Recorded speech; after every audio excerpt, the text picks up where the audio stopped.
na Mungu awatende mema kwa kazi kubwa ambayo mnaifanya. Najua Bwana kufanya kazi sio kitu rahisi, na Bwana akubariki. Thank you so much. God bless you for good work. Baba hila remakete wanafanya kanisa na wale kaido sanguma weka la kwako bando baba yo ndio nikakima mona sababu ya muda na wakati ndio nikakima mona nje, naomba waje huko ndani kwa sababu na tena ngai mase anyway.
Hapa tu. Sio na shaka kama hiyo. Na Cosmat amevaa nguo mrefu sana, tumpigie makofi mazuri. Nambari ya Silas ndio hii 0745 0745, unaweza iandika hata kama hauna kwa sababu utahitaji 0745. Ikiwezekana naomba niandikiwe pia kwa Mark Pen, ikuwe kubwa, naweza ekewa mahali hapa nisije nikawa nashindia kusoma kila mara. 0745 885 195 0745 885 195. Tarudia mara tatu. 0745 885 195. 0745 885 195. Ita confirm Silas Kitheka. So tafadhali ukiona jina lingine nilisema kwa heshima usikancel kabla. Ukikancel ikikuonyesha sending, inawe kwa njia moja utasend pesa ziende mahali ambapo sipo tulikuwa tunatarajia iende. Hebu ngeukia mwenzako muangalie kama ako na kitambaa, kwa sababu naamini na kuna watu hawana vitambaa, na sisemi ile yako. Sisemi ile yako. Ile ya huko I think zilikuwa kala tofauti. Amen with them. Zilikuwa ngapi? Type gani? Tafadhali, how much is it? Only 100. Thank you so much. Kwa heshima ya Mwenyezi Mungu naomba tafadhali, kwa sababu ya muda na wakati, kuna mwingine anauza ako nje, mwambie aje huku kwanza. Mwenye anauza maua na ako nje aje huku kwanza tafadhali, kabla hatujaendelea huko nje, kwa sababu tukisema ukae nje na huko ndani hatuko sawa, it means tunadanganya. Make sure kitambaa yako uko nayo kwa heshima. Wasanii mko na vitambaa? Mko na maua? Mimi ndio nitawaletea kwa sababu naona hamuna. Mimi ndio nitawaletea. Nataka kala gari. Thank you. Nifanyie hiyo kazi kwa sababu umeketi hapo kwa waimbaji kwa heshima. Thank you so much. Singependa niharibu muda mrefu kwa sababu ya masaa yetu yanaenda sana leo. Ningependa tuende kwa haraka. Nitakaribisha sijui kama Papa Lucas kama amefika. Iwapo amefika niambiwe, kwa sababu kuna jambo ambalo alikuwa anastahili afanye. Kabla tujaenda kwa mwimbaji mwingine, kwa sababu kuna kebo ambayo tunahitaji tutumie tuache kuhangaishwa ama kuhangaika, naomba tafadhali kwa heshima yule ndugu yangu Kioko, please come. Njoo tafadhali unisaidie jambo hapa. Njoo unisaidie. My brother come. Bro come. Anton njoo. Najua mimi nitatumia wale watu na wajua. natumia wale watu na wajua kwa sababu ya muda na wakati, ndio tuende kwa haraka. Njoo hapa. Huyu ni producer mkubwa na nimemuita hapa. Ni wangapi wanajua huyu producer? Ni wengi sana, kwa sababu maybe hujajua Kamba Heritage Videos. Nashukuru Mungu kwa sababu ya kuwa na wewe. Ninafurahia sana. Hebu tumpigie makofi mazuri. Nimemuita kwa sababu nataka anisaidie, kwa sababu hata wakati wanga anatusafisha na tusaidia, hata sisi tungependa hata mimi anisaidie leo, kwa heshima Mwenyezi Mungu, tukiendelea na hii njia moja ya kusaidia, na Bwana apokee sifa. Naomba kwa heshima tukunywe hizi soda tunapoendelea. Mr. Geoffrey, kama mahali niliko. Mr. Geoffrey, kwa heshima kama mahali niliko. Geoffrey, tafadhali naomba niletee hizi soda hapa, kwa sababu ningependa tukue na muda mzuri wa kupeana hizi soda. Kwanza tukunywe tukiendelea. Naambiwa kuna watu ambao wako na kiu na wangependa wakunywe maji, kwa heshima ya Mwenyezi Mungu. Niletee zote hapa. Kuna zingine? Asante. Thank you so much. Naomba niletewe kitambaa. Mimi sikufungwa kitambaa, mimi sikufungwa maua. Anto niletee ile yangu, na sijui kama niko na pesa. Ukiona sina pesa, enda kwa Evans D. Ukiona sijakupea pesa, enda kwa Evans D. Waimbaji, nashughulikia kazi yenu, kwa hivyo nivumilieni kidogo, kwa sababu tunasubiria kitu kidogo kije, ndipo sasa tuendelee. Nataka tukunywe hizi soda.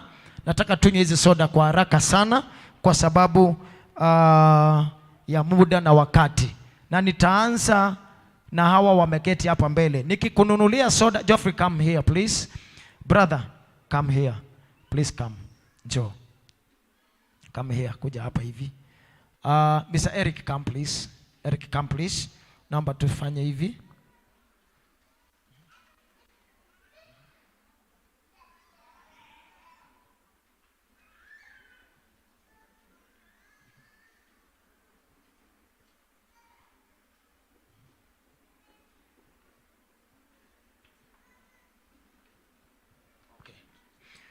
Thank you. Naomba kwa heshima, nimefahamishwa kitu ambacho tungependa pia tu confirm, ndio tusije tukafanya confusion as the time goes by.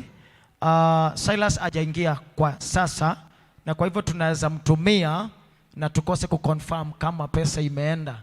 So kwa hivyo tungependa tutumie ya treasurer mwenye sasa tuko naye, ndio tuwe tuna confirm kama transaction it has gone through. Sawa.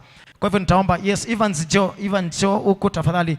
Kwa hivyo naomba sasa tubandilishe nambari ambayo tutakuwa tunatumia ni 0724, niandikiwe mahali vizuri ndio tuende kwa haraka. Nimesema tunakunywa soda na naona soda ni chache. Nimeona waimbaji mmeshughulikiwa kwa sababu ya wimbo wenu. Mtakuwa mnaimba wimbo mzuri kuanzia sasa, kwa heshima pale kwa sound system. So kwa heshima yote, ukichukua soda unanunulia mwenzako. Hii tafadhali peana hapa. Hii si yangu. Hizo ya maua tafadhali weka hapa. Ni change. Mimi sina change. Ni ile pesa yangu. Hii ni yangu. My friend, don't eat my money. Money eat you.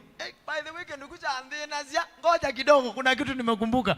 Wangapi walikuwa wanasumbuliwa na vitu zinaitwa question tagging shule? Kai. Unaambiwa this is my son, question tag. Son me? Unaambiwa I am going to school. School you? Mwingine anaambiwa swali rahisi tu, anaambiwa okay, question tag this. Unasikia I was not in school. I was in it. Alafu hesabu nyingine hata leo hajawahi onekana answer. I wish ningekuwa shule sahihi. Ati the value of y is 3. Find x. My friend, mpaka leo x hajawahi onekana. Sasa usijisumbue kutafuta x. Andika a mpaka z. Alafu mahali kuna x, weka sako. Waambie x is here. 0724 12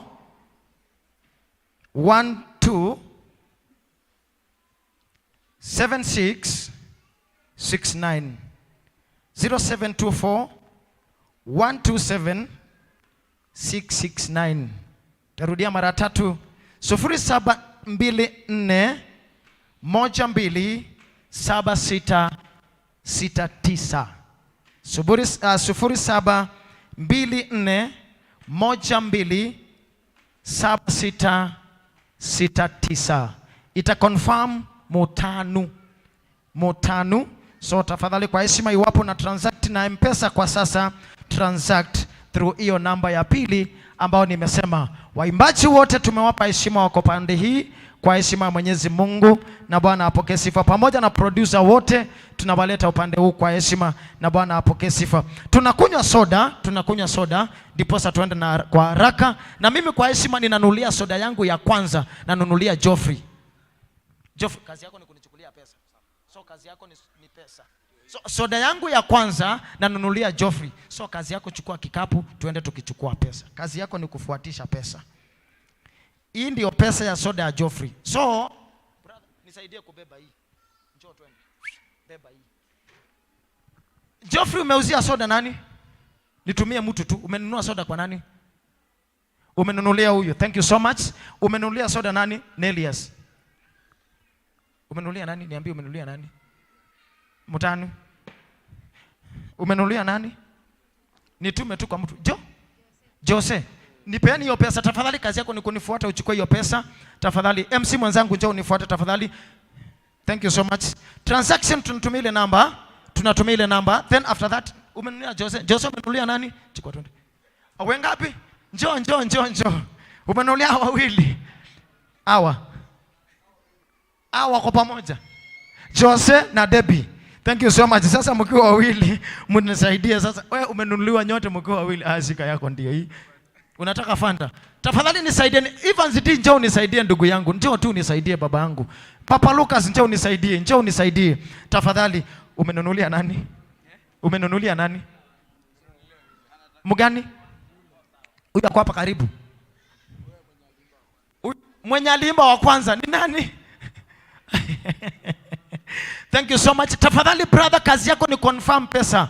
Tafadhali Mutanu please make sure you confirm. Hizo pesa zote ambazo nimepeana sasa ni M-Pesa tupu. Mama umenunulia nani? Winnie. Thank you. Niletee soda huku Eric. Wewe pita huko ukichukua hiyo njia tafadhali. Winnie umechukulia nani? Haina shida, utabandilisha tu, niambie umenunulia nani ndio tuendage.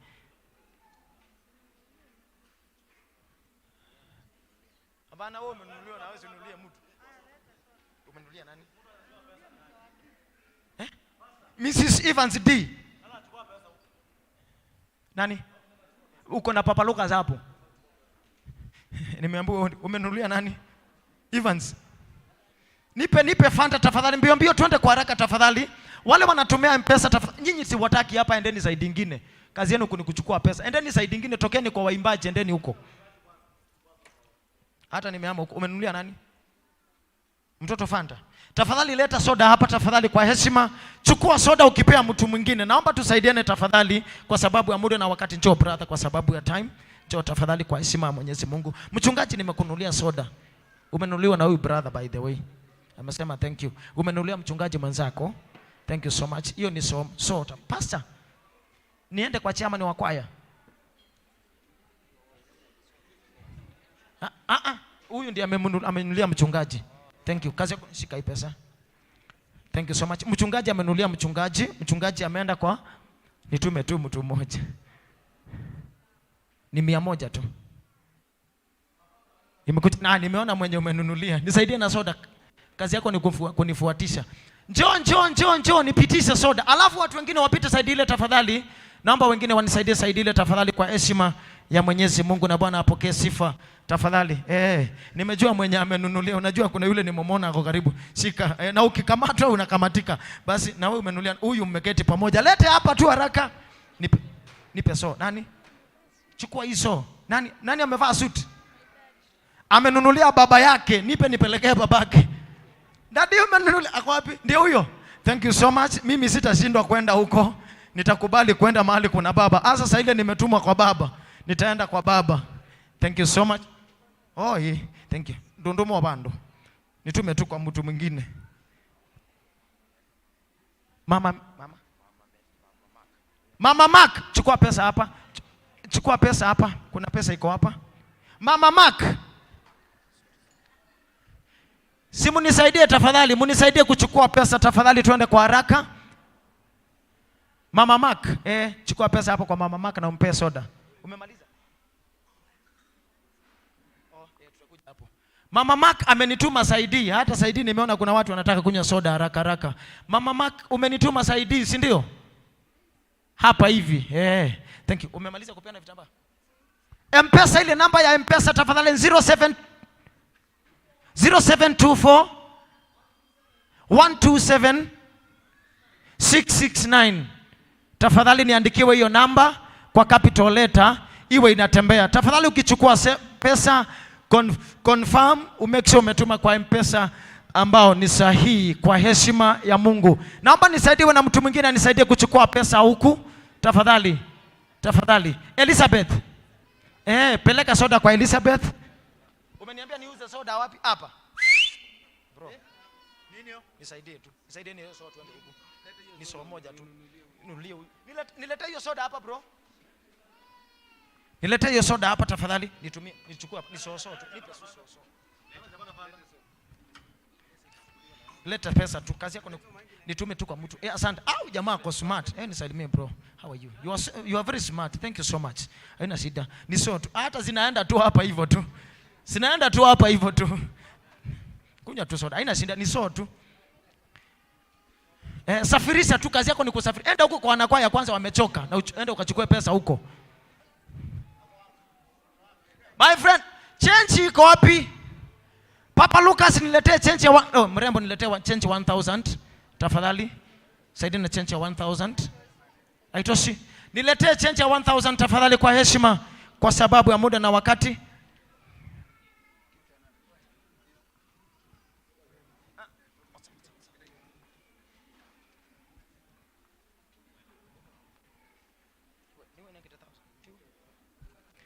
Thank you so much. Thank you so much. Pena soda tafadhali kwa heshima. Amisha mwenye anachukua, tunaenda yule mwingine kwa heshima, ndiposa tumalizie hicho kipindi kwa heshima ya Mwenyezi Mungu. Make sure tafadhali umepokea soda. Ukikosa kupata soda tafadhali mtuambie tuendee nyingine. Asante, asante, asante. Sijui simesalia ngapi? 0724 127 669. Mutanu Mwangangi. Confirm tafadhali, confirm tafadhali wale ambao wanatumia M-Pesa, tusije tukakosa kwa heshima ya Mwenyezi Mungu. Nitasoma nambari tena 0724 127 669. Hiyo ndio nambari ambayo tutakuwa tunatumia M-Pesa, ambao ni Mutanu Mwangangi. Mutanu Mwangangi. Thank you, thank you, thank you. God bless you. Naamini soda zimeisha. Na ukimalizana na hiyo chupa nitakuomba kwa heshima uturudishie chupa yetu huku. Kwa hii soda mbona haijaenda Evans D?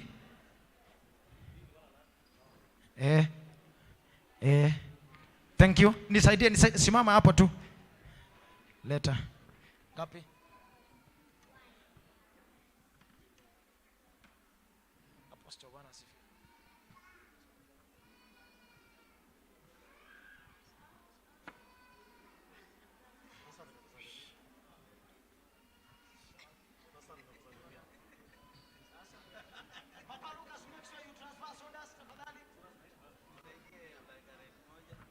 Tafadhali tuko katika kipindi cha soda. Toto, nimenunulia huyu Toto soda. Pesa iko my friend. Pesa.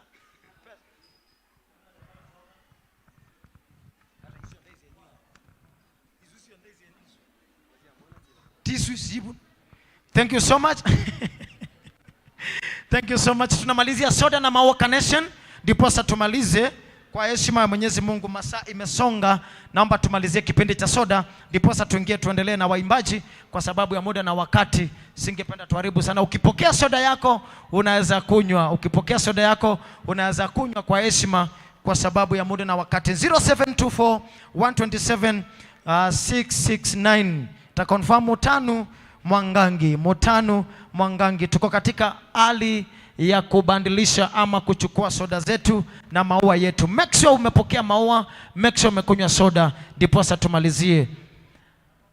Alright, nasubiri. Mr. Geoffrey, please come.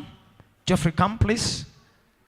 Waimbaji wote, napeana tangazo, waimbaji wote wakuje upande hule kwa heshima. Wachungaji wote viti vyao viko hapa mbele, na Bwana apokee sifa.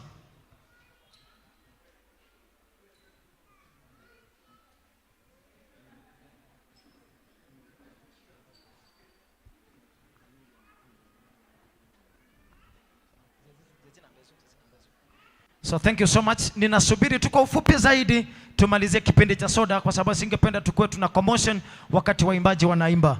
Ningependa tuheshimu waimbaji na nyimbo ambazo wanaziimba, na Bwana apokee sifa. Nikasema iwapo wewe unapenda hawa waimbaji, make sure you subscribe to their channel, search their name, subscribe, share their music, na Bwana apokee sifa. Kwa sababu ya muda na wakati, ningependa nimalizie pale upande wa soda. Wale wanaendelea waendelee. Naomba Geoffrey unisaidie na kile kitabu kionyeshe nijue waimbaji vile unafuatana kwa heshima, ndiposa tuendelee, na Bwana apokee sifa. Niliwafunza salamu ama niliwafunza njia ya kuappreciate watu. Nikasema unakamata, unaondora. Sasa naona watu wameshika soda. Ukimaliza soda, inua mkono juu, chupa yako ichukuliwe, iweko kwa crate tena. Tafadhali usiweke chupa hapo chini, usije ukavunja ile chupa, kwa heshima. Chupa yenye tunaruhusu watu kwenda nayo nyumbani ni chupa ya maji. Chupa za soda tafadhali turudishe katika. Thank you. Thank you. Kwa hivyo naomba chupa zote turudishe ukimaliza, na Bwana apokee sifa. Basi tukiwa tunaendelea, tukiwa tunamalizia hiyo nafasi, naomba nikaribishe Samuel Wambua akatupa nafasi ya wimbo moja kwa heshima. Naomba tumkaribishe vizuri kwa makofi mazuri, tumkaribishe kwa makofi mazuri kwa heshima mpaka afike hapa, atupe wimbo moja kwa heshima, na Bwana apokee sifa. Wachungaji tafadhali waonyeshwe viti, na waimbaji waonyeshwe upande wao kwa heshima, na Bwana apokee sifa na utukufu. Nilisema kiti ama viti laini ya pili. Viti laini ya pili nilisema niwekeo kwa sababu ya praise team ambao wamevaa yellow, ambao watakuwa wanatuongoza kwa uimbaji. Tafadhali laini ya pili nipewe hiyo nafasi kwa ajili yao, na Bwana apokee sifa. Wakae tayari, tutakuwa tunawakaribisha wakatupe nyimbo moja mbili. Kuna kebo ambao nilipeana, kuna kebo ambao Evans D, tafadhali transit from where you are. Naomba nikutumia mahali pengine please. Papa Lucas take over from Evans D. Evans D akuje kwangu, nimtume kwa heshima. Tafadhali naomba nimtumie kwa heshima. Njoo kwa heshima ya Silas. Leo tunatumika kwa heshima ya Silas, so nikikutumia sana unisamee.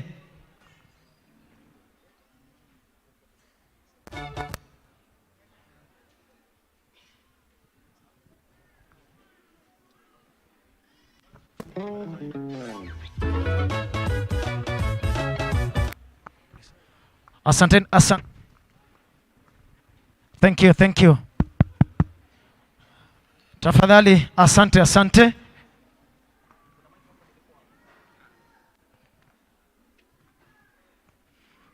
Karibu sana Samuel Wambua, kwa heshima tupe nambari moja tunapoendelea na nafasi ya waimbaji, na Bwana apokee sifa.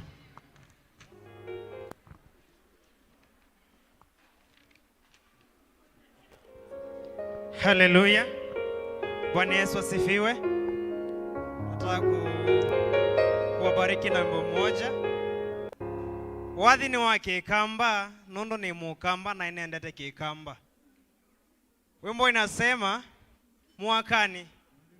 mwaka ikuja kuisha ama mwaka ikaribia kuisha, tunaomba uwepo wa Mungu.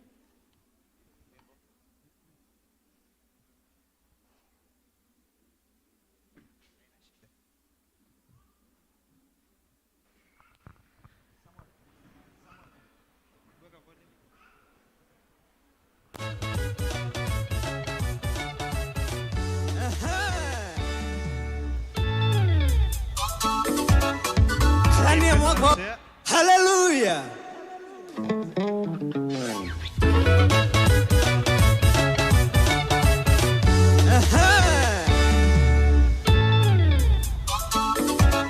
Makofi kwa Yesu.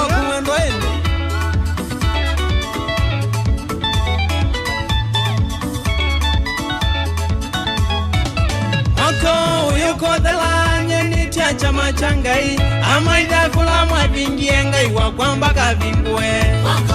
Yuko dhalanya ni chama changai amaida kula mwavingie ngai wa kwamba kavingue.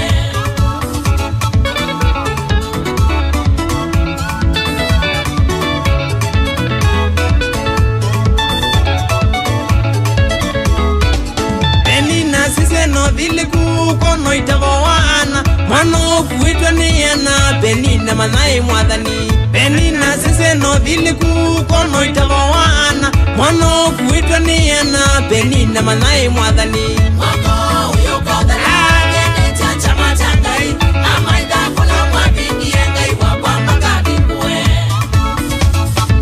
choko ni yesu mafafya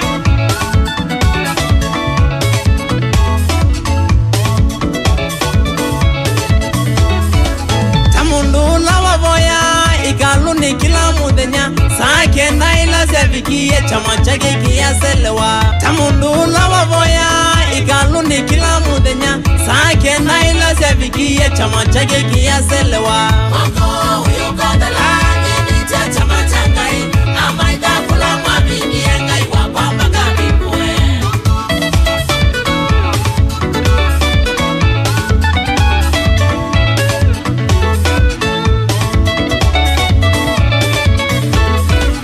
Asavinya mundo tisuke no dine vinyo dinambe ikwatenga imwene ni wisi mandolo kwisila Asavinya mundo tisuke no dine vinyo dinambe ikwatenga imwene ni wisi mandolo kwisila Wako uyokodha lage ni chacha machangai amaida kula mwabingi yengai wakwa makabingwe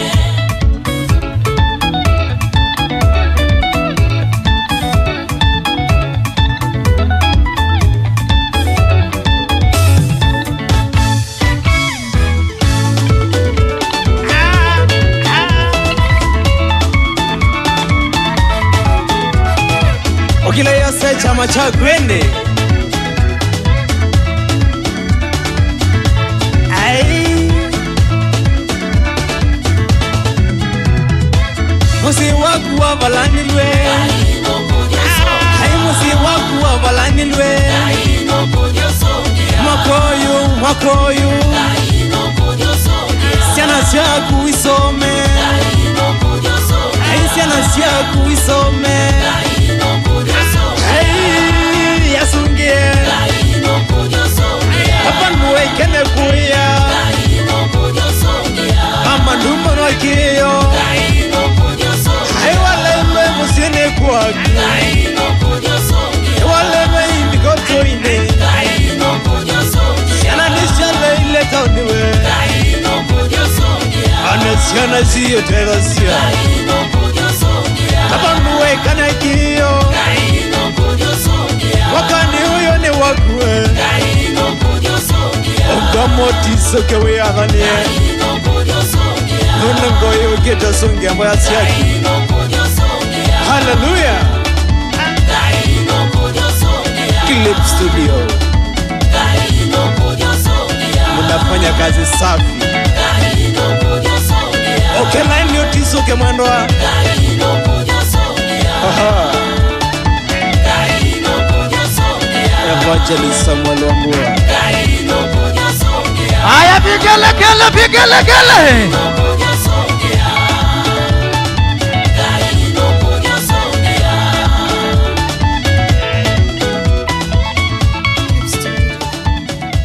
Jameni makofi mazuri kwake. Thank you so much Samuel. God bless you for good work. Bwana kubariki na kutenda mema. Search him YouTube tafadhali, usubscribe channel yake na nyimbo zake na Bwana apokee sifa. Tukiwa hivyo naomba tafadhali kwa heshima nimkaribishe Ben Mwanzia akatupa wimbo moja, kisha kwa heshima tutaendelea na Bwana apokee sifa. Naomba mnisaidie kumkaribisha kwa makofi mazuri Ben Mwanzia all the way from county 001. Wapi kelele za Ben Mwanzia? Thank you so much Ben Mwanzia. God bless you. Asante. Bwana Yesu asifiwe. Bwana Yesu asifiwe. Mko poa? Mimi naitwa Ben. Nyumbani ni Machakos ila kwa kazi huwa nafanya Mombasa, so nimetoka Mombasa kwa ajili ya ndugu yangu. Kuna wenye tulikuwa nao hapa kutoka asubuhi. Tukabarikiwa na wimbo unaitwa Mwana wa Musumbe. Sasa hii tunaimba wimbo inaitwa Siama Legit. Enda kwa YouTube, tafuta Ben Mwanzia, nyimbo ziko hapo. Usishangae legit nini, legit ni kizungu, but utaelewa tukiendelea. DJ imeandikwa tu hivyo, Siama Legit. Yeah. Na Sio mukulie sawa.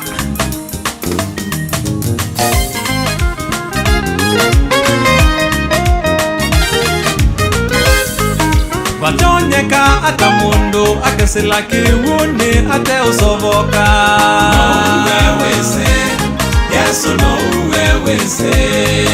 Watonyeka ata mundu akesila kiwuni ate usovoka. Uweweze Yesu no uweweze.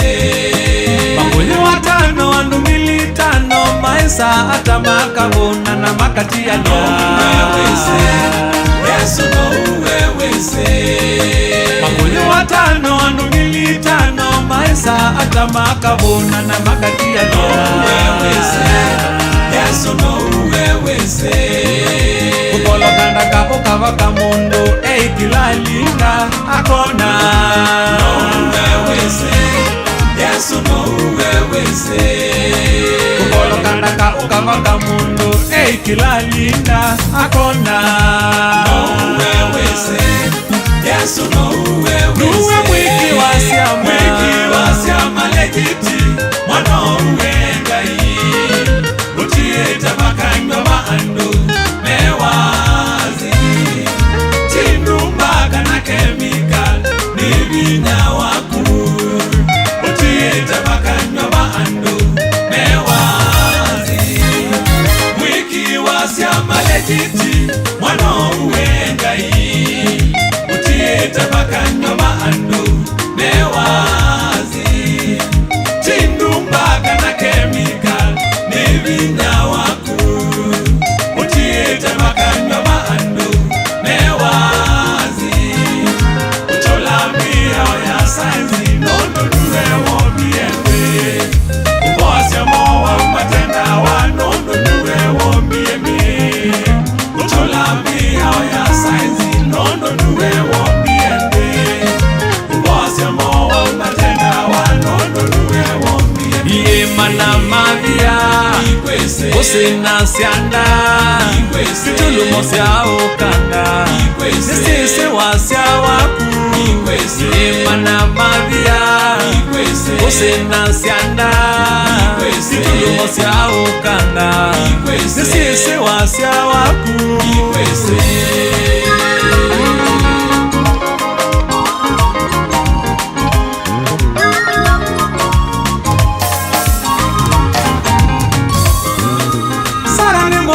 ena miaka miongo kenda saenzi ya sianda sia. Lakini wisisya ukona nyinya wambaye nene muno. Mavindi momo mwanda ni Ezekieli emona akatelema. Lakini wisisya ukona asikali nguvu nene yakao. Sara ni mkuu ena miaka miongo kenda saenzi ya sianda sia. Lakini wisisya ukona nyinya wambaye nene muno. Mavindi momo mwanda ni Ezekieli emona akatelema.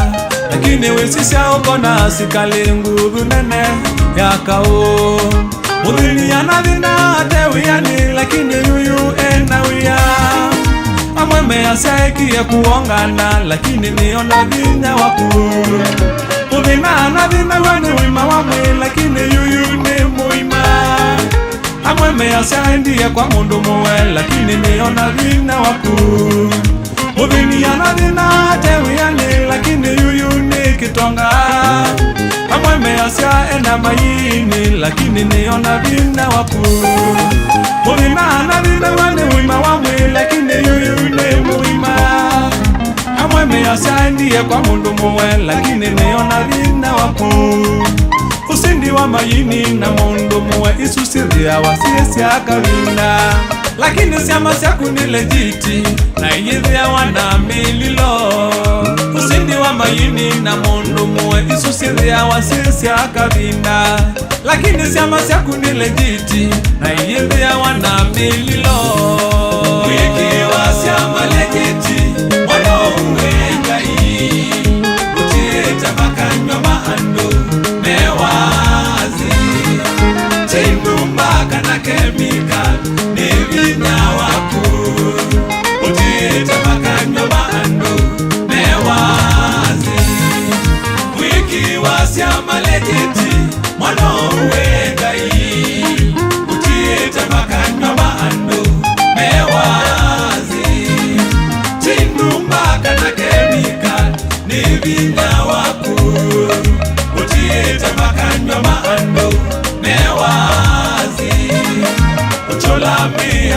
sainzi nondo nuwe womiembe ubose mowa umatenda wa nondo nuwe womiembe ucholabi ya sainzi nondo nuwe womiembe ubose mowa umatenda wa nondo nuwe womiembe Vigala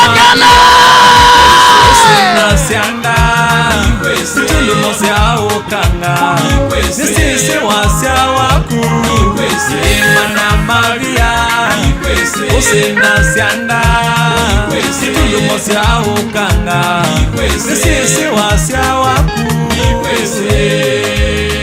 Hallelujah. Wapi vigala Wapi vigala tena. Thank you so much. God bless you for big tune in Jesus name. Asante sana waimbaji. Tunashukuru. Aya, kila mtu kamata. Waza zako. Kamata. Ondora. Kamata. Ondora. Kamata. Ondora. Ondora. Ondora. Wapi vigala. Wow. Wow. Ngeukia mwenzako mutino baitu yomuyake igwo. Siazi wa mundu loti no nande ke ozuti mutino baitu yomuyake igwo. Kigwo tikite. Thank you so much our brother. It is a big tune. Tafadhali kwa heshima. Iwapo ungependa kutoka, nambari ya M-Pesa tafadhali bado niko nayo 0724 127669. Itasema Mutanu Mwangangi. Tafadhali wapo ungehitaji kutumia M-Pesa, please utaniletea hapa jina lako ndio tukapata kupokea mchango wako, na Bwana apokee sifa na utukufu. Basi kabla sijamleta Silas, ningependa nilete Silas, lakini kabla sijamleta Silas, ningependa nipende nafasi nyingine. Sema amen. Ngeukia mtu muangalie kidogo na usimuongope, muangalie vizuri. Sasa shida ni vile kama una mtu unaweza angalia. Ngeukia mtu muangalie vizuri. Jameni, si uangalie mtu, acha kumuongopa. Hata kama hakupendi muangalie tu. Mupe smile mzuri. Mupe smile mzuri. Mupe smile mzuri. Mwambie Yesu anakupenda. Mwambie Silas is in the house. Mwambie Silas is in the house. Wapi vigelegele za Silas? Hallelujah. Hallelujah. This is the day that the Lord has made for us to rejoice. Ngeukia mtu mwambie for you to rejoice. Ngeukia mwingine huyu ako na attitude. Ngeukia mwingine mwambie for you to rejoice. Thank you so much. Ningependa tukiwa tumeketi hivyo, naomba mnisaidie kumkaribisha on the stage one and the only Sister Miriam Samuel katika stage. Wapi vigelegele?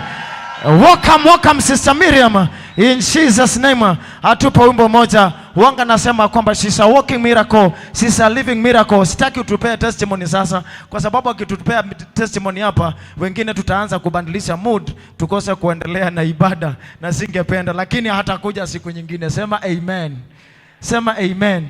Singekea mwenzako mwambie kuna Yesu. Kuna Yesu. Amen. Microphone ndiye ba. Mwanzi yako wadia mic tu. You go up. Oh, thank you. Mwanza ni utina mic tuko ya Mombasa kwa Mungu. Thank you. Welcome so much sister. Bwana Yesu asifiwe. Kama unaniona nipungie mkono. Bwana Yesu asifiwe. Hiyo sauti si ya watu wako na afya na watu wako na furaha. Si tuambie Yesu asifiwe vizuri. Bwana Yesu asifiwe. Asifiwe tena. Kwa majina naitwa Miriam Samuel. Nimeokoka, nampenda Yesu. Nitaenda kuwabariki na wimbo unasema Mungu wa ishara, na usikose kufika YouTube, utabarikiwa. Fika pale, tafuta Miriam Samuel Kenya na utabarikiwa na nyimbo zangu.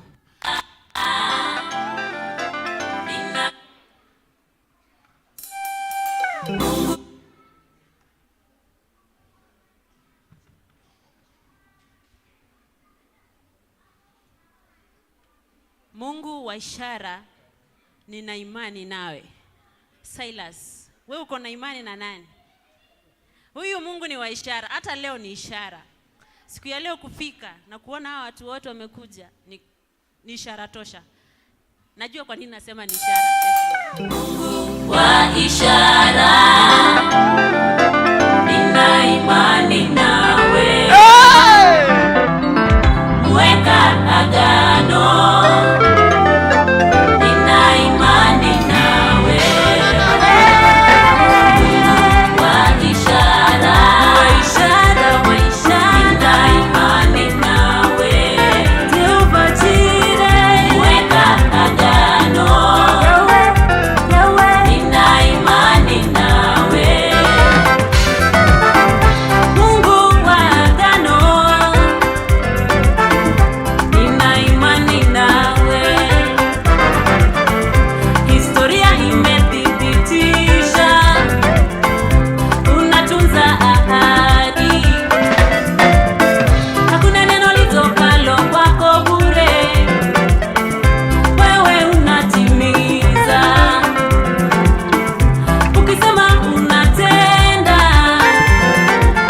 Jameni, makofi mazuri kwake. Thank you so much. Mungu wa ishara, muweka agano. Nina imani nao. Thank you so much Sister Miriam. God bless you so much. God do you good kwa sababu ya kazi njema. Waimbaji asanteni kwa sababu pia ya umoja. Bwana wabariki na washike mkono, hawape kwenda mbali katika jina la Yesu. Nazidi kutangaza nambari ya Silas ama nambari ambayo tunabariki mtumishi wetu Silas ni nambari 0724 127 669 Silas Mutanu Mwangangi. Hiyo ndio nambari ambayo tunatumia kwa heshima. Basi tukiwa tumeketi hivyo, ninatambua uwepo wa waimbaji wengi sana. Naomba nitambue uwepo wa waimbaji kama vile Ndukavuthie mundu umbitwe ni Ngai. Wapi makofi mazuri kwa Silas? Ati nani? Nimesema Silas ni rafiki yake sana. By the way, ni rafiki yake sana. Hey, my friend, naleta ume faini tu. Ai, waimbaji mnataka nipigwe faini tu. Si mnisamee. Aya, sawa basi. Anaitwa one and only Mr. Papa Lucas. Ningependa nitambue uwepo wake ndugu yetu one and only Evans D ambaye alituimbia wimbo ambao unasema unanipenda Mwokozi, wewe ni mwema. Wapi makofi mazuri kwa Evans D. Ninatambua uwepo wake Mr. Geoffrey 123 sijui anaitwa agency na ile nyingine iko hapo mbele. Amonyanya? Mnataka wimbo gani? Una ngoma fulani aliimba. Ngoja niseme. Nenga mundu ule wanyubeye. Nega kumanga wanakwenda waendelemia. Wapi makofi mazuri kwa ndugu yetu. Thank you so much for coming. Naweza kuwa siwajui wote kwa majina, lakini tutataja wachache kwa wote. Ningependa nitambue mwimbaji mwingine ambao mnapenda kusikiza wimbo wake. Baba pigana nao wanaopigana nami, Baba kimbizana nao wanaokimbizana nami. One and only Sister Winfred wangu. Wapi vigelegele kwake. Thank you so much. Tuko naye my friend. Nimekumbuka Pastor Amos Munane. Wapi vigelegele kwake. Sasa ndana nikitaja tu moja moja kwa sababu naweza kuwa sijui jimbo zote. Tuko naye Boni. Okay, basi nyinyi ndio mtaniambia. Na nimeambiwa kuna mwingine anaitwa Mbonicha. Chao. Wapi vigelegele kwa Mbonicha Mute? Ako wapi Mbonicha Mute? Basi wapi tumpigie makofi mazuri Mbonicha Mute. Thank you so much. Apostle, waimbaji wanakuanga na revelation kali sana. You can imagine hata jina imekuwa Chamute. Thank you so much Boni. God bless you for that revelation. Tunaye one and only Pinky. Aliimba wimbo ambao unaitwa Upendo. Unaitwa Upendo. Wapi makofi mazuri kwa Pinky. God bless you so much. God bless you so much. Tuko na Charity C, the upcoming musician ambaye amefanya kazi nzuri sana. Tumpigie makofi mazuri pia. Thank you so much. Siinua mkono tukuone. Ama utaki ukionekana ndio hiyo. Asante sana, tumpigie makofi mazuri. Thank you so much. Thank you so much. Thank you so much. Acha nikuja hapa karibu. Tuko na Mr. Eric MK. Alitangulia kuimba tukianza, naomba tumpigie makofi mazuri pia. Dada yetu anaitwa nani nikumbushe jina? Suzy. Lucy nani? Lucy Ndanu alitangulia pia kutuimbia wimbo moja. Naomba tumpigie makofi mazuri. Thank you so much. Nimekuja tu inabidi niulize nisikosee. Bwana Yesu asifiwe. Nikumbusha sasa. Tuko na YouTube. Esther Martin. Tafadhali ukienda YouTube utampata Esther Martin. Aya kamata.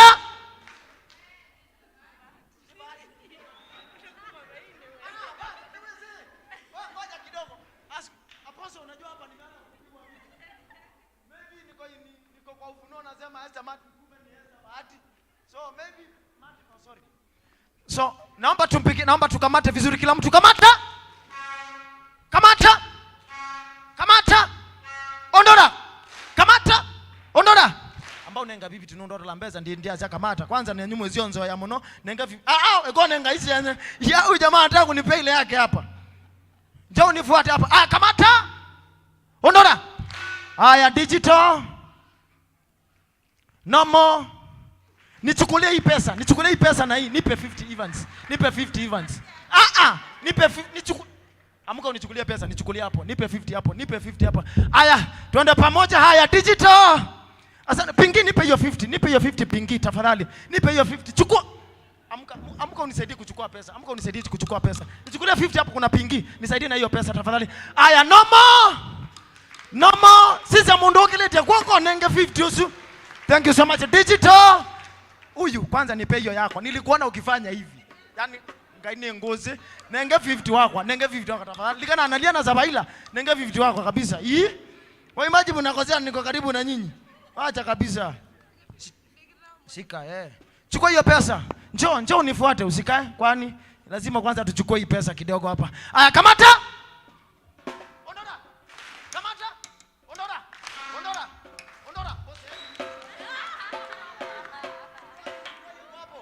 Kamata. Ondora, chukua hizi mbili, chukua hizi tatu, chukua hii. Usiache hiyo 53 hapa. Umekamata tunaondora. Wewe please usiulize, leta pesa kesi baadaye.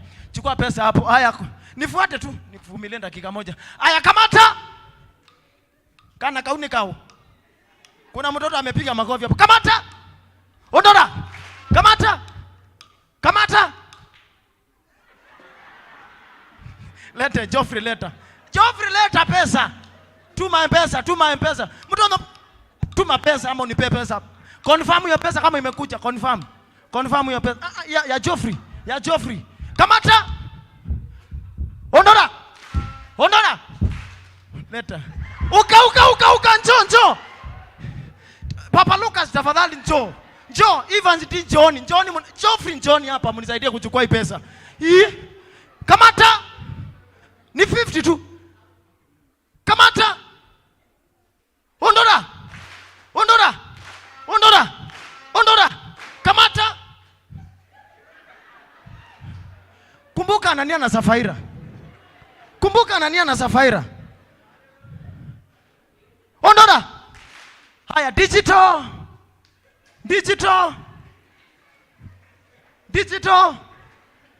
Analog.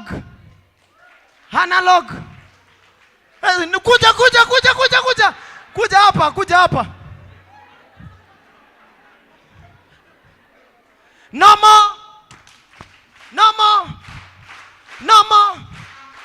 Executive.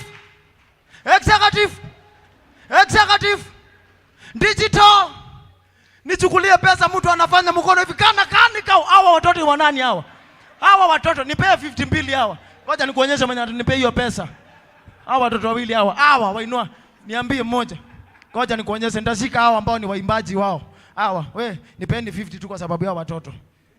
Ni wa huku nipe 50 ni kwa sababu ya Silas kikapu ndio hii ya pesa. Nichukulie tu 50 nitakurudishia change. Tafadhali. Aya no more. Kukosa kupiga nipe faini tu. No more. Digital. Executive. Kamata. Ondora.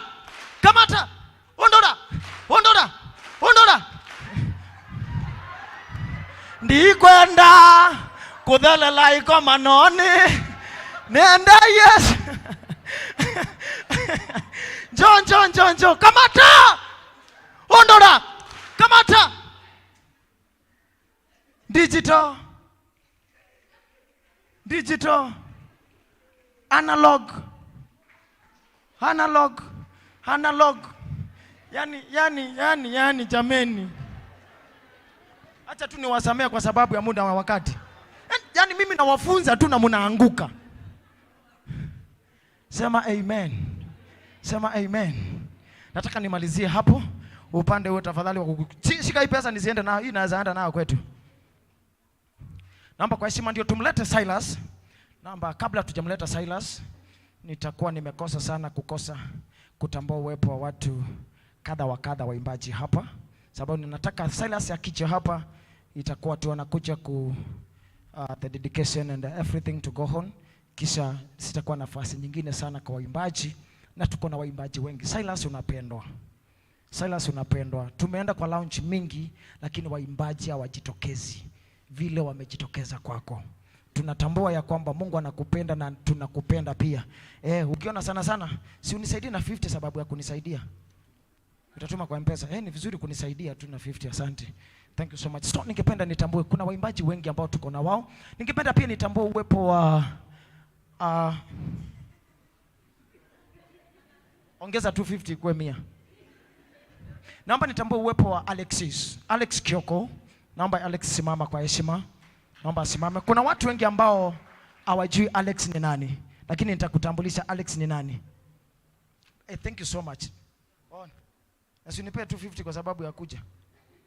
Nisaidie tu na 50. Si unaona nimesimama hapa sana? Nisaidie tu na 50. Ni best yangu. Si unaona umevaa tai ambao ni ya UDA. Thank you.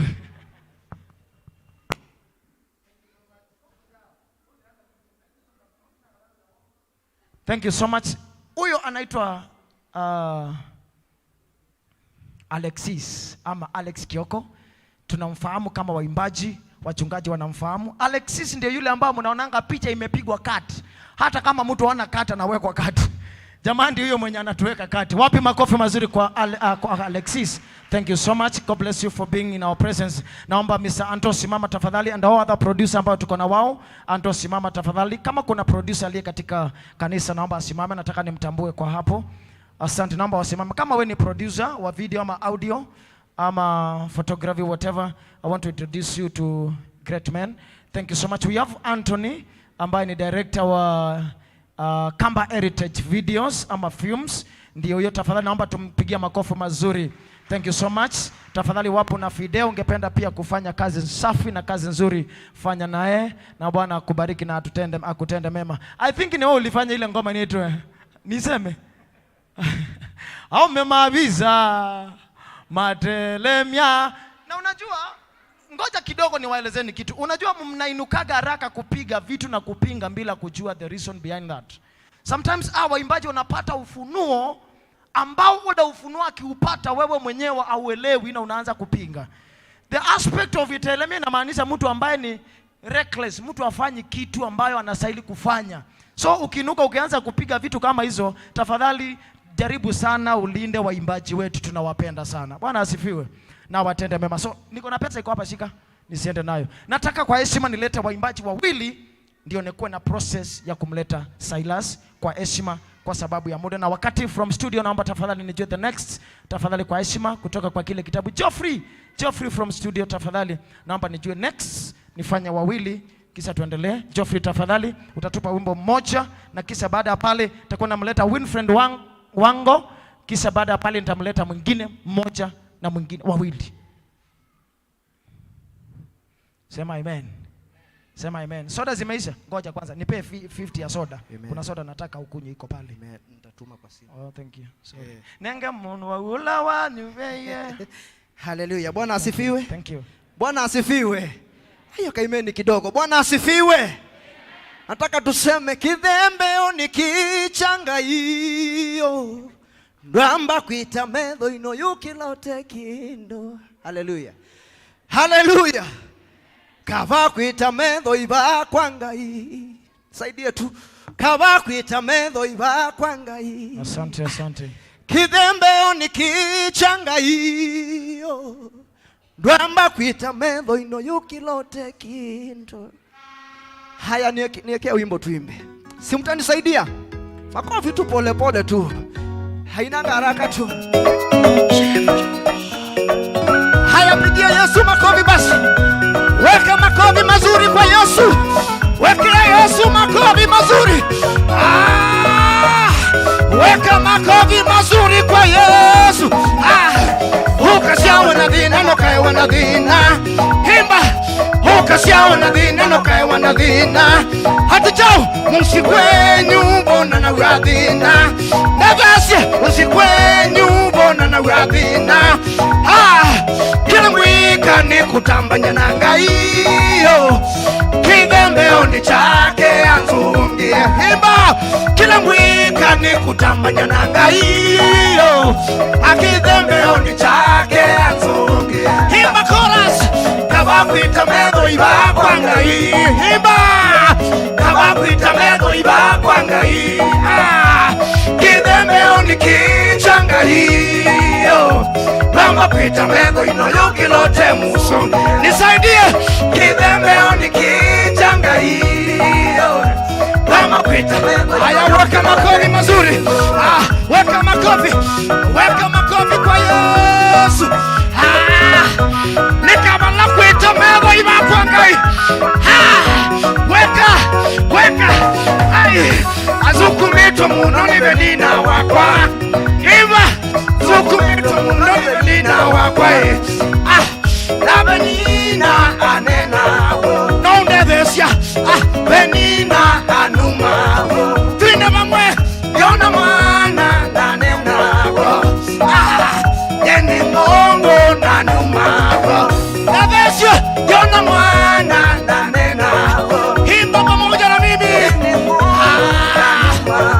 mwambie benina sikie benina mwambie benina nduiwe muthenya wakwa mwana ukabika himba muthenya wakwa mwana ukabika haya himba benina kabakwita medho ibakwa ngai twende kabakwita medho ibakwa ngai nisaidie tuimbe pamoja tengeneza sauti tuimbe kama kwikata kama kwita medho inoyokilote haya weka makofi mazuri weka tumalize wimbo hai wami makofi kwa Yesu nimbo mina na nangu malizona na benina kimani nimbo mina na nangu benina vinga kanywa kimani changa hive nake mwambie benina vinga kanywa kimani changa hive sema na mimi pena mwana nisaidie pena mwana haya maliza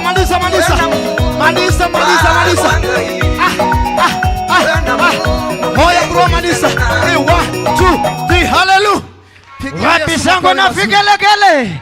Thank you so much kwa sababu ya muda na wakati, naomba tafadhali nikutoe hapo. Thank you so much, asante sana. God bless you so much kwa sababu ya muda na wakati. Waimbaji naomba mtoke nje. Waimbaji, Bwana asifiwe.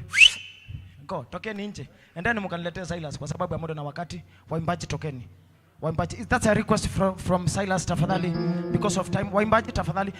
People, sitaki kusema watu wa ile chama yangu. People in yellow.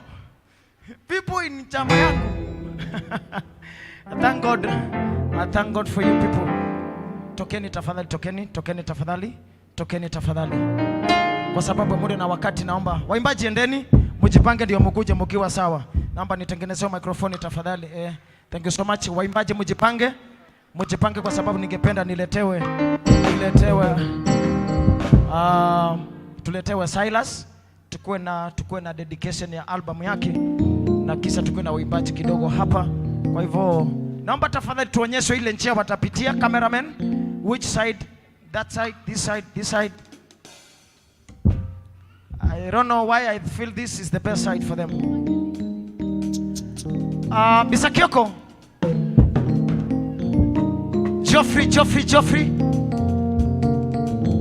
Geoffrey, please come to coordinate kitu kidogo. Mr. Kyoko pamoja naye tafadhali, kama MC mwanzangu, please come.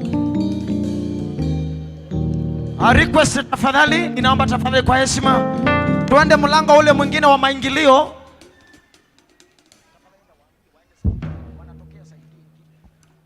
Nimeambiwa tafadhali kwa sababu ya cameraman tungependa tukuwe na procedure nzuri ama procession nzuri. Nimeambiwa na cameraman tafadhali tutoke hiyo side nyingine, the far end.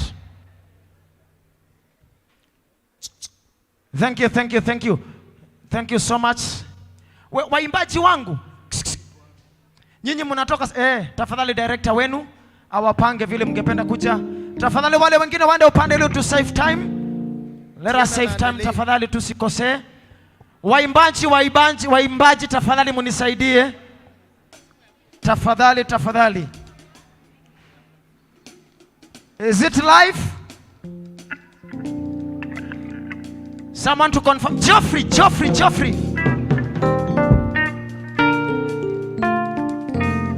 Thank you. Waimbaji wajipange. Waimbaji jipange vizuri.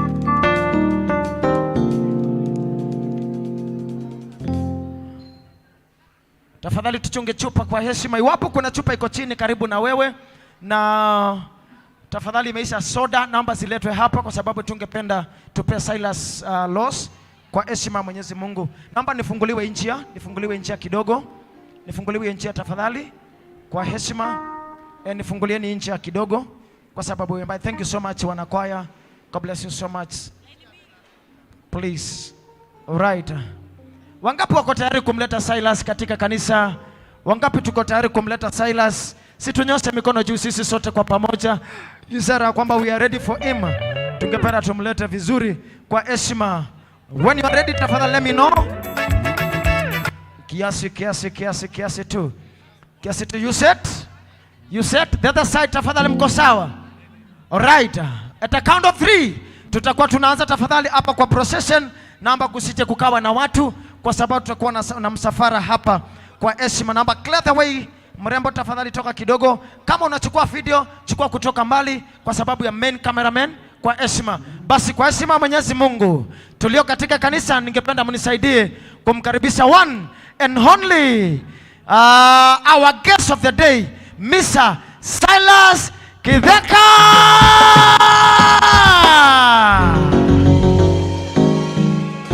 Tupe muziki wake.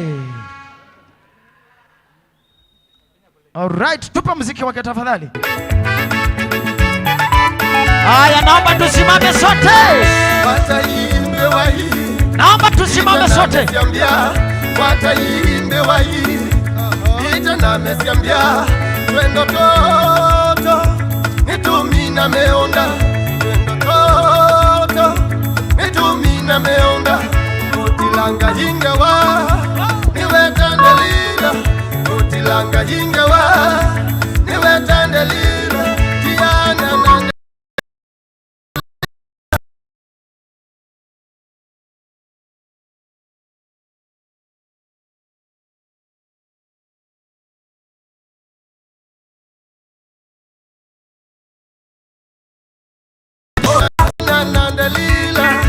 No benza uduma Tiana nandalila Keuniki vinsio Tiana nandalila No benza woni Tiana nandalila Keuniki vinsio Sijasikia kelele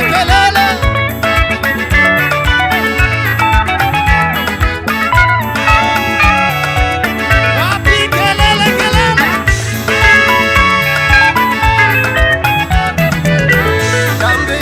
Mamo, maniki dinzio, kami ukomeangia.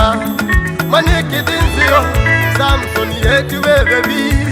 Hale yangobe, Samsoni heti webebi. Hale yangobe, uliyuti wanguwa, niwaya wa mwaki. Uliyuti wanguwa, niwaya wa mwaki. Wapi vigelegele kwa Silas? Maniki dinzio,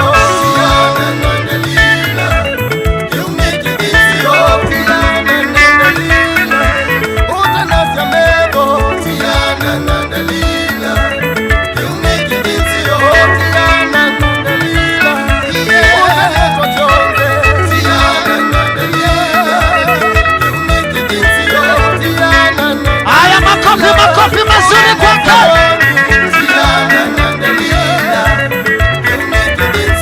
Vigelegele.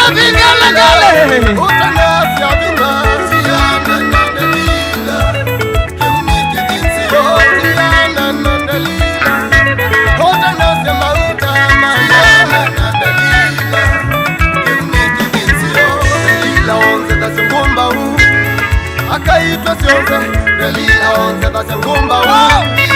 Akaitwa tonze manake waiwa kipatwa akatuwa tonze manake waiwa kipatwa akatuwa tonze Samsoni eti wewe bi Wapi makofi mazuri? Samsoni eti wewe bi haleluya ngobe uliyoti wangu wa atijawa ya wamwani uliyoti wangu wa atijawa ya wamwani Diana na Delila na kwezianze Diana na Delila Aya kila mtu mikono juu. Diana na Delila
Geukia mwenzako mwambie asante kwa kupenda Silas. Asante kwa kupenda Silas. Na pia kwa kupenda muziki wake.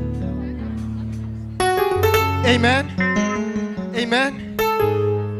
One thing I was praying, kitu moja ambacho nilikuwa ninaomba wakati nilipokuwa naanza hii lounge ni kwamba maisha ya mtu asije hapa na akabaki vile.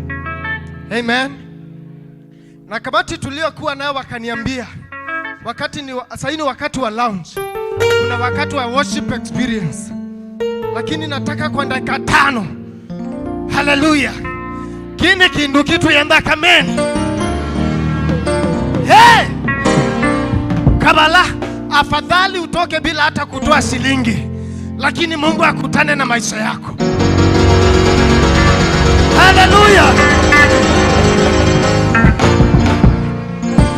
Mimi naridhika kiroho sana nikidaiwa madeni, lakini umejengeka kiroho.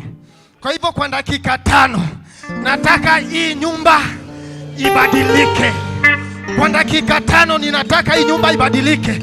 Sijui ulikuja hapa ukitamani nini, lakini nataka ufungue kinywa chako kwa dakika 1. Mwambia Bwana, nisitoke vile nilivyokuja. Baba, tusitoke vile tulivyokuja. Fungua hicho kinywa chako, usinyamaze. Usiangalie watu. Fungua kinywa chako, mwambie Bwana, nisitoke vile nilivyoingia. Oh Jesus, we need you. We need you, oh God. We have come also to meet with you. Together with people supporting me, we have come also to meet with you. Pamoja na watu kunisupporta, nimewaleta pia wa kuabudu. Somebody open your mouth and worship the Lord. Yes, akatala prebagada. Iseke prekatala desa. Emproko peketele baganda. Open that mouth and worship the Lord. In the name of Jesus. We love you, Jesus. Hallelujah.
vigelegele kwa Yesu? Ninasema wapi vigelegele kwa Yesu? Wapi vigelegele kwa Yesu? Glory to God. Vinya wito winangai, vinya waku winangai, sema amen. Mate ya loko enda mena ngai, sema amen. Cheni kiloko enda kina ngai, sema amen. Wapi shangwe na vigelegele? Basi naomba tukiwa tumesimama hivyo, naomba tusimame sisi sote. Naomba tukiwa tumesimama kwa heshima, naomba tusimame sisi sote kwa heshima, kwa sababu kuna jambo moja naomba tufanye kwa heshima. My brother, come, be ready. Yeah, be ready. Tukiwa tumesimama hivyo kwa heshima, yeah.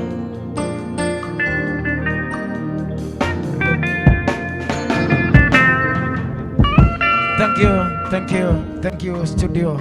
Ngependa tu kwa heshima tukiwa tumesimama hivyo, nitaomba niulize ndugu yetu atupe historia kidogo about our brother. Kisha baada ya pale I'll be welcoming the man of God to speak the word and to minister to us in Jesus name. Wangapi wako tayari kubarikiwa? Kama uko tayari kubarikiwa, beba mikono yako juu katika jina la Yesu. Sema hii ndio siku yangu. Amen. Welcome my brother shortly kwa heshima. Bwana Yesu asifiwe. Bwana Yesu asifiwe pande hii. Pande hii Bwana Yesu asifiwe. Pande hii Bwana Yesu asifiwe. Hapa mko chini. Bwana Yesu asifiwe pande hii. Asante sana.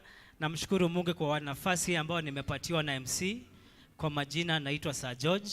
I'm a good friend of Silas for quite some time, and it really gives me an honor to present to you this man, a man that I've known for I think 2 years now, and tulijuana kupitia mitandao. Kitu nawaambia waimbaji kwamba marketing your music is a very good thing, because kuna watu wanafikiwa na wanataka pia kuwafikia. And when I heard his first album Music, I think many of you know the song Utayo. Mnaufahamu? That the song I had from YouTube. Actually, I was sent by someone, and I really targeted to look for this man, the owner of the song Utayo. I'm trying to explain where we met and how we've worked together till today where we have this function. So wakati nilitumua wimbo, nilipurpose kutafuta mwenye kuimba huu wimbo ni nani. Na one thing about me ni kwamba nimekuwa na deal na this minister so much, so mtu akipata wimbo huwa anani approach, ananiambia nani amefanya hiyo wimbo. So I was tasked now kutafuta mwenye huyo wimbo. Luckily I got it from the studio where he produced it, Ilari Makete Kitui, and nilimpigia simu nikamwambia nataka tupatane tuongee mawili matatu. He was shy about that. Kitu alikuja kunijulisha baadaye ni kwamba alikuwa nadhania mwenye anampigia simu inawezekana ni mtu wa Illuminati, juu anashangaa kwa nini anamuita amsaidie na ni mtu amfahamu. Bwana Yesu asifiwe. Lakini when I met him, I met a very wonderful brother, a very prayerful brother, somebody who has a zeal for the word of God. We met, we discussed a lot. Akaniambia background yake, mahali alikotoka, mahali amefika, na nikamwambia kwamba I'm willing to partner with him to tembea naye kwa hii safari. Bwana Yesu asifiwe. Back then watu wengi hawakuwa wanamfahamu, lakini kupitia neema na grace of God tulifikia wengi na akapata kujulikana. The first task nakumbuka after kupatana, nilimwambia wacha nimpangishie interview ya Cheni TV where alienda akapatana na Faith Molei. Bwana Yesu asifiwe. Na wakati alikuwa amerelease audio ya Nende ya Kumbanywa. Na that song really touched me personally, because I was going through some difficult moments and I heard that I need to partner through him in this song. So when we went for the live interview kwa Cheni TV, we discussed a lot on here, na kupitia kwa hiyo interview mwingine akaguzwa pia, akasema kwamba ako tayari pia kupartner na yeye kufanya video ya huo wimbo. That's where we started. And when we were starting, this young man hakuwa na any touch base ya Nairobi. Alikuwa ametoka tu Kitui, ako shule Kajiado, is still a young man. Ladies, hello. Ladies, hello. Hakuna ladies.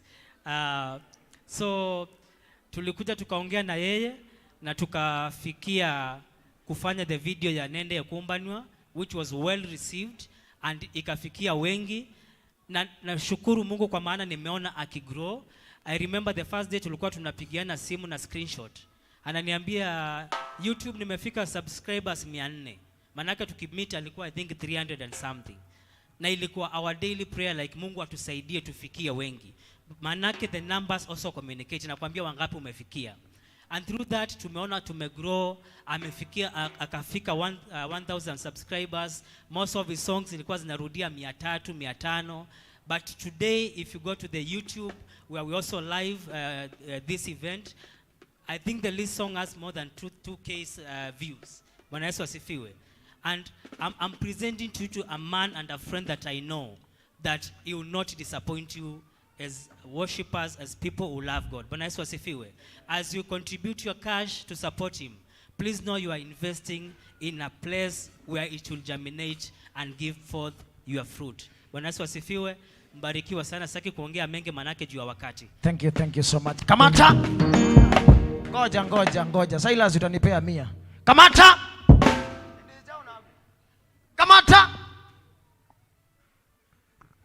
Kamata. Najua kuna wengine waji. Pole. Kamata. Kwanza nichukulie hiyo. Ondola. Kamata. Ondola. Thank you so much for short briefing about that. Atungependa tutumia muda mrefu, but kabla sijaleta mtumishi wa Mungu, I want to introduce somebody say sema two great men of God ambao wameingia katika ibada. Tukiendelea, tunawapenda sana, ni viongozi wetu, wametuonyesha njia nzuri tunapokanyaga mahali tunakanyaga. They have come to be with us. Ningependa nitambue wa kwanza, Mr. John Mbaka is in the house. Oh, mivango ila maidha mumbangi tendia mbako yanea. Hallelujah. God bless you, man of God, for coming and finding time to be with us. Hallelujah. Mendo ma Yehova mekela vando magiza izose onosu Robbie Vigelegele is the one and only John K in the house. Wow. God bless you, man of God. You promised to come and you've come. Hey my friend, nitakunulia miwa. Thank you so much. God bless you. Naomba basi inua mikono yako yote miwili juu. Nataka mnisaidie kumkaribisha mtumishi wa Mungu katika madhabahu kwa makofi mazuri. Naomba tuende sisi sote kwa pamoja. Makofi mazuri mpaka afike katika madhabahu. Kwa shima makofi mazuri. Shangwe na vigelegele. Thank you so much, man of God. God bless you. God bless you.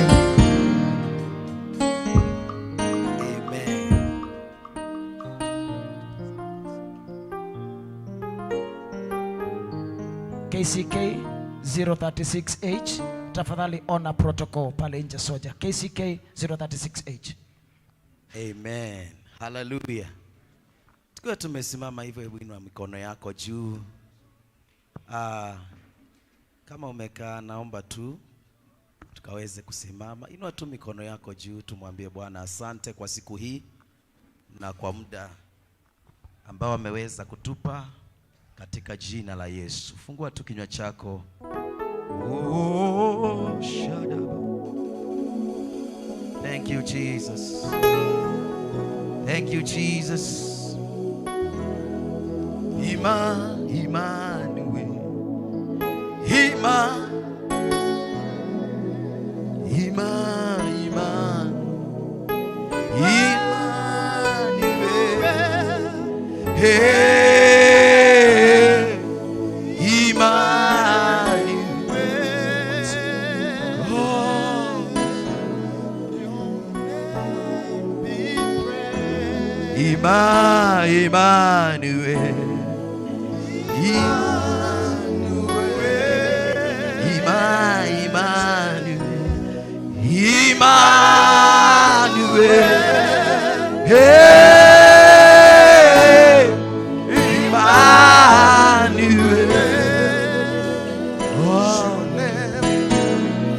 Your name be praised. Emmanuel.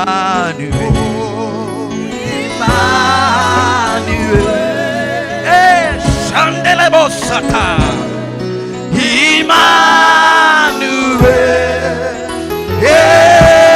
Emmanuel.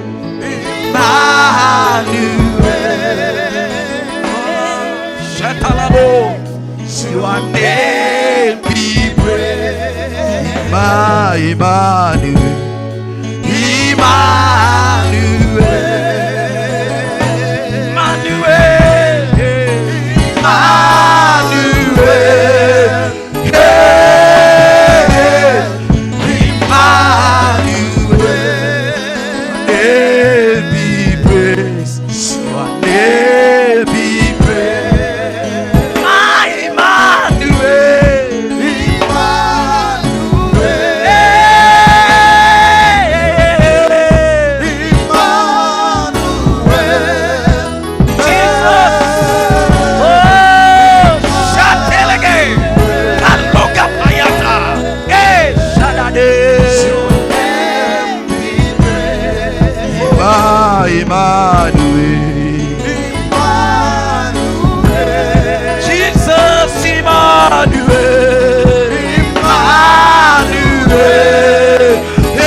Ibradade sodadeda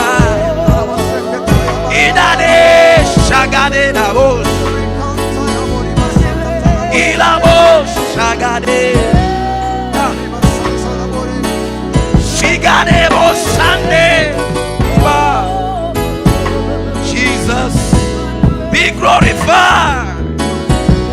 Glorify your name today. Shagade, shagade, shadabu, zanadela. Thank you, Jesus. Thank you, Jesus. Asante Bwana kwa siku ya leo. Jina lako litukuzwe kwa jina la Yesu. Amen. Amen. Amen. Thank you. Thank you. God bless you. Hallelujah. Dakika kidogo tu. Naamini sitachukua muda. Tachukua few minutes. Na Bwana atatubariki. Acha nichukue nafasi hii. Nimshukuru Mungu kwa ajili ya Silas kutukusanya mahali hapa siku ya leo. Ni kwa neema na ni kwa kibali cha Bwana. Hallelujah. Ninasikia kuheshimika kusimama mbele yenu, waibaji, watumishi wa Mungu ambao tumekusanyika hapa leo, na pia wewe ambao umengoja muda kama huu. May God bless you. Jina langu naitwa James, Brother James, ama mwana wadho, na nimeokoka. Yesu ni Bwana. Hallelujah. Na hudumu na Revival Fire Chapel Kitengela, kiwa founder, na pia nimetembea na mke wangu. Naweza simama wave tu. Hallelujah. Kwa hivyo nimeoa, na pia nafikiri watoto wangu wako umumu tu. Hallelujah. Na ninashukuru sana kwa hii nafasi. Naomba tu kwa kibali ambacho nimepata, naomba tu kwa dakika kidogo tu Fungue Biblia zetu katika kitabu kile cha Acts of Apostles chapter 13 from verse 1. Kadabu shidababu. Napenda music sana. Utakaa tu hapo, naomba tu kwa jina la Yesu. Hallelujah. Thank you. Kwa chini tu. Katika kanisa huko Antiokia ya Sham walikuweko manabii na walimu, yaani Barnaba, Simon aitwaye Nigeri, Lukio Mkerene, Manaini aliyekuwa amelewa pamoja na mfalme Herode Agripa na Sauli. Walipokuwa wakiabudu Bwana na kufunga, Roho Mtakatifu akasema, nitengeeni Sauli na Barnaba kwa kazi ile maalum niliyowaitia. Ndipo baada ya kufunga na kuomba wakawekea mikono yao na kuwatuma waende zao. Hivyo wakawa wametumwa na Roho Mtakatifu, wakashuka kwenda Seleukia, na kutoka huko wakasafiri baharini mpaka kisiwa cha Kipro. Baba, kwa jina la Yesu libariki neno lako. Amen. Hallelujah. Nitaongea tu kwa ufupi, alafu tutaenda kuomba na Bwana atakwenda kutubariki. Bwana anatafuta mioyo ambao inamwabudu katika roho na kweli. Na hapa kusanyiko hili tumekusanyika kwa ajili ya Silas na kwa ajili ya ibada hii ambayo ni ya maabudu. Na inashukuru Mungu kwa sababu Mungu kila wakati anakuwa mwaminifu katika kila jambo. Na nyakati tunazoishi, Mungu yuko ready kuwainua watu wake, awaingize katika upeo ambao anapenda mioyo yao iwe kwake, wakaweze kumtumikia katika mioyo yao na katika maisha yao. Tunaona kanisa la Antiokia wakawa wanaomba, na walipokuwa wanaomba na kufunga na kuabudu, Roho Mtakatifu kupitia manabii na kupitia watumishi wa Bwana akasema, nitengeeni Sauli pamoja na Barnaba ili wakatumikia kusudi ambalo nimewaitia kutumikia. Haleluya. Inajua kwamba kila mmoja analo kusudi ambao Mungu ameweka katika maisha yake, na hilo kusudi lahitaji kuthibitishwa ili mtu anapotumwa kuanzia leo maisha inabadilika, anaingia katika upeo, anaenda na authority, anaenda na neema. Si kwamba Mungu hakuwa amewaita, alikuwa ready, amewaprepare na amewaita kwa ajili ya kueneza Injili. Lakini wakati ukafika ambao sasa kama ya leo, Silas, wakati umefika, na kuanzia sasa na leo maisha itakuwa mengine. Nasema maisha itakuwa mengine. Tunaingia katika level nyingine ambao mapepo na mashetani hayataweza kuzuia na kulimit your ministry katika jina la Yesu. Hallelujah. Na wewe ambao uko hapa, inakutangazia kuanzia leo maisha ina change, mambo inaingia mengine. Na kuanzia sasa, haijalishi umekaa mahali kwa muda gani, ni majira ya kuingia katika upeo haujawahi ingia katika maisha. Hallelujah. Katika kila upeo Mungu uprepare mtu wa kufungua mlango. Maana in the realm of the spirit kuna watu ambao ni milango, na Mungu huandaa watu kwa ajili ya ule upeo. Na leo ametuandaa na watumishi wa Mungu. Ninatangaza ministry ya Silas inaingia level nyingine, sio ile level aliyokuwa, inaenda level nyingine ambao kuabudu kwake kutabadilisha atmosphere. Nasema itaingia level nyingine ambao itajulikana. Jina lako litajulikana. Jina lako litaenda kama radi. Sauti yako itasikika. Na sio Ukambani tu, lakini kwa mataifa. Sema amen. Inawezekana. Nasema inawezekana. Don't be discouraged. Na usijione uko chini, uko majuu. Nasema usijione uko chini. Yawezekana leo uko hapa, lakini kuanzia sasa unaingia upeo mwingine. Sauli na Barnaba wakaingia upeo mwingine, wakaeneza injili kwa boldness. Hallelujah. Maragadosha.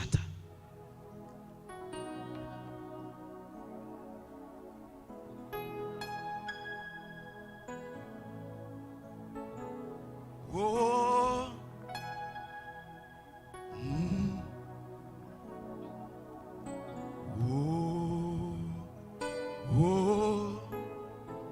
Shadababosi. Tunapoenda kuomba na kuweka wakfu albamu hii ya Advance pamoja na mwenye kuimba, kuna mambo ambayo labda yamekuwa limit, lakini kutoka sasa ninatangaza every limitation. Hakuna limitation katika huduma yako. Hakuna limitation itapingana nawe na kushinda. Ukaingia ile level ambao Jehova alikusudia hapa chini ya jua.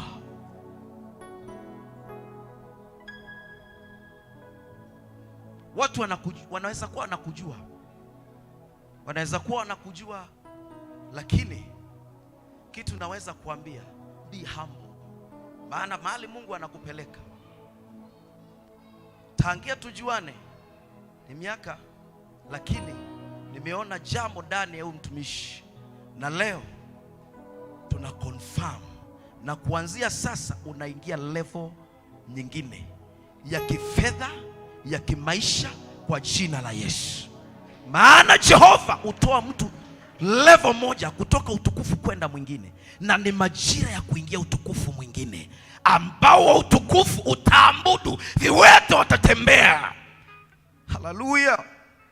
Maragadosh. Immanuel. Immanuel. Naomba tusimame.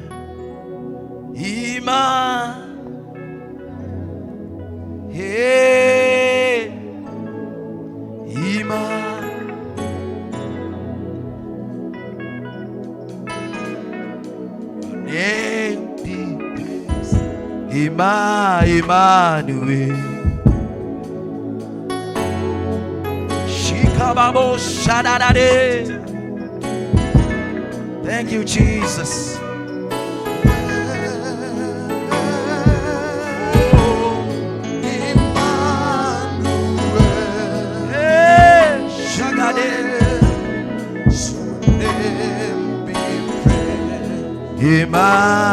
Emmanuel. Oh, Emmanuel. Hey, Emmanuel.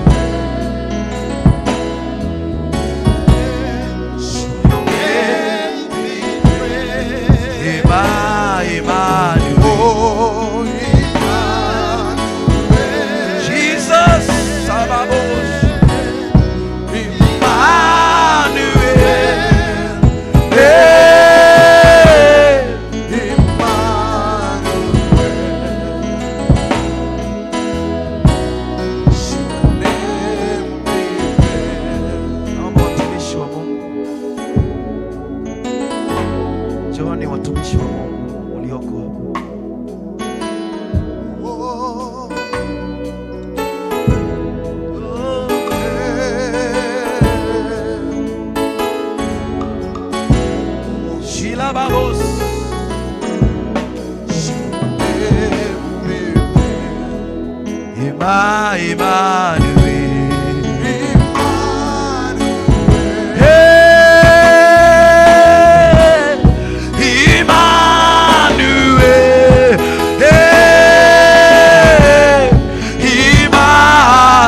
Inua mikono yako hapo, shika maya talade.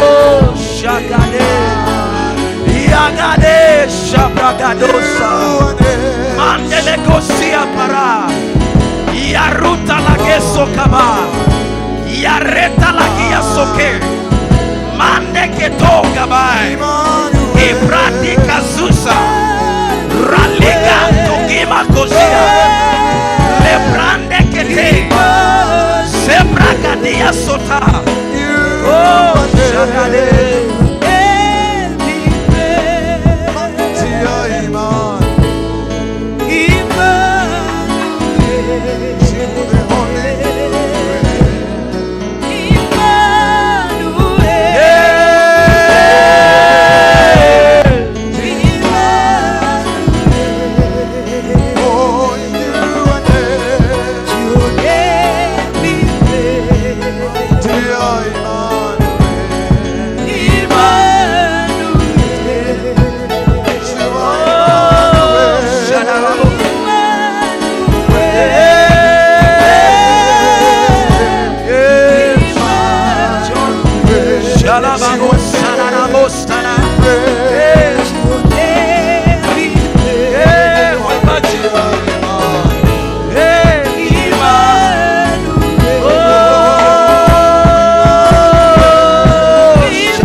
Rakota legado mande ketelegedia lebrata la gesuza rapa legato gadia katola gia bakotaria Silas Kitheka tunakuinua mbele za Bwana kutoka leo katika jina la Yesu tunadeba sotaraba.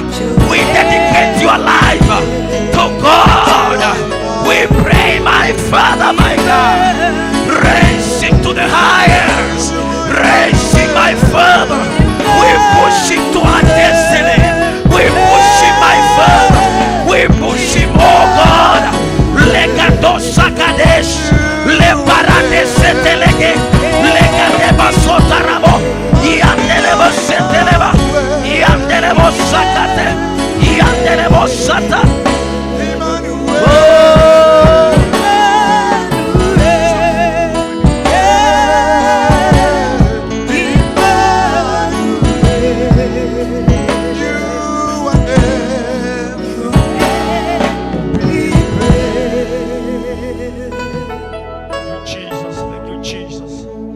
Asante kwa kuwa wewe ni Mungu mkuu. Mungu wa mbinguni, ukapokee sifa na ukapokee utukufu. Wewe ni Bwana mwema. Kwa utukufu wa jina lako na kwa wito wako umetuita hapa watumishi wako. Because the Bible says in Jeremiah chapter 1 verse 8, what you command us to say, we say it, and now we are here kwa madhabahu haya. Asante kwa sababu